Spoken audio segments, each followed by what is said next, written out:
Play ஸ்டோரில் எப்படி சேவ்பால் அப்படிங்கிற ஒரு கிரிப்டோ கரன்சி வேலெட்டை நம்ம டவுன்லோட் பண்ணுறது அப்படிங்கிறத பார்ப்போம். ப்ளே ஸ்டோரில் சர்ச் பட்டனை கிளிக் பண்ணிக்கோங்க. அதில் வந்து சேவ்பால் அப்படின்னு சொல்லி டவுன்லோட் பண்ணிக்கோங்க. டைப் பண்ணி அதில் ரெண்டாவது ஆப்ஷனாக சேவ்பால் வரும், அதை இன்ஸ்டால் பண்ணிக்கோங்க. இன்ஸ்டால் ஆனதுக்கப்புறம் இந்த ஓப்பன் அப்படிங்கிற ஒரு பட்டன் இருக்கும், அதை ப்ரெஸ் பண்ணிக்கோங்க. சேவ்பால் ஓப்பன் ஆகும். இதில் நம்ம புதுசாக ஒரு வேலெட்டை க்ரியேட் பண்ணுறது எப்படிங்கிறத இப்போ பார்ப்போம். இதில் கிரியேட் நியூ வேலெட் அப்படிங்கிற ஒரு பட்டனை வந்து ப்ரெஸ் பண்ணிக்கோங்க. அடுத்தது கிரியேட் 6 டிஜிட் பாஸ்வேர்டு கேட்கும்.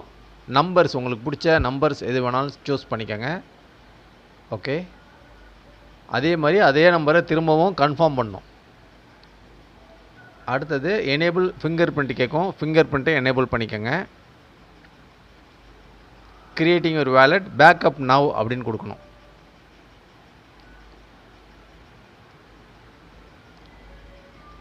அடுத்தது பேக்கப் மேனுவலி அப்படிங்கிற ஒரு பட்டன் கீழே இருக்கும், அதை ப்ரெஸ் பண்ணிக்கோங்க. Backup manually. இப்போ நீங்கள் வந்து பார்த்தீங்கன்னா இம்பார்ட்டன்ட் இன்ஃபர்மேஷன் கொடுக்கும். இதில் இந்த 12 வார்த்தைகள் வரும். அந்த 12 வார்த்தைகளை நீங்கள் ரொம்ப கேர்ஃபுல்லாக வந்து பார்த்தீங்கன்னா ஒரு டைரியில் எழுதி வச்சுக்கணுங்க. அதுதான், சப்போஸ் அதை மறந்துட்டிங்கன்னா இந்த வேலெட்டை வந்து நீங்கள் ரெக்கவரே பண்ண முடியாது. அதுதான் அந்த வார்னிங், ஃபஸ்ட் வார்னிங். ஓகே, ரெண்டாவது வந்து பார்த்தீங்கன்னா இதில் இருக்க வேலெட்டை டெலீட் பண்ணிட்டீங்கன்னா இதில் இருக்க இன்ஃபர்மேஷன்லாம் எடுக்க முடியாது அப்படின்னு சொல்லுது. அதுதான் ரெண்டாவது வார்னிங். அதையும் வந்து பார்த்தீங்கன்னா எனேபிள் பண்ணிக்கோங்க.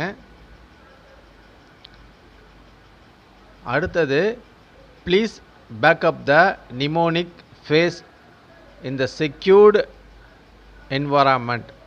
Make sure there is no third party or camera around you during the backup அப்படி கேட்குது. அப்போ எவ்வளோ முக்கியங்கிறத பாருங்க. அதனால தான் நீங்கள் வந்து ஒரு டைரியில் ரொம்ப முக்கியமாக எழுதி வச்சுக்கோங்க. அதுக்கப்புறம் அண்டர்ஸ்டுட் அப்படிங்கிறத செலக்ட் பண்ணிக்கோங்க.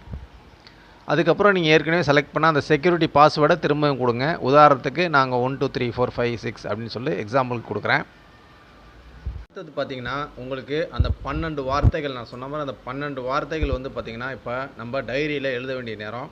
அந்த 12 வார்த்தைகளையும் கேபிட்டல் லெட்டரில் நீங்கள் வருஷ பிரகாரம் 1 2 3 போட்டு கேபிட்டல் லெட்டரில் எழுதிக்கோங்க. அடுத்தது நெக்ஸ்ட்டு ப்ரெஸ் பண்ணிங்கன்னா நாம் எப்படி எழுதணுமோ அதே வருஷ பிரகாரம் அந்த வார்த்தைகள் வேர்ட்ஸை வந்து இங்கிலீஷில் இருக்க அந்த வார்த்தைகளை செலக்ட் பண்ணிக்கிட்டே வந்தீங்கன்னா உங்களுக்கு வந்து கிரியேட் ஆகிரும். நீங்கள் வந்து கண்டினியூ கொடுத்தீங்கன்னா உங்களுக்கு வேலெட்டு ஓப்பன் ஆகிரும் ஃப்ரெண்ட்ஸ். ஓகே, திரும்பவும் சொல்கிறேன், நம்ம அந்த வார்த்தைகளை வந்து எழுதிக்கிட்ட வார்த்தைகளை வந்து பார்த்திங்கன்னா அடுத்து நெக்ஸ்ட் கொடுத்தோன்னே அதே வருஷ பிரகாரம் நம்ம வந்து கீழே வந்து வேர்டு கொடுத்துருப்பாங்க, அதை செலக்ட் பண்ணிக்கிறோம். அப்போ செலக்ட் பண்ணிக்கிட்டு நெக்ஸ்ட்டு கன்ஃபார்ம்னு கொடுத்தீங்கன்னா ஓகே ஆயிரும்.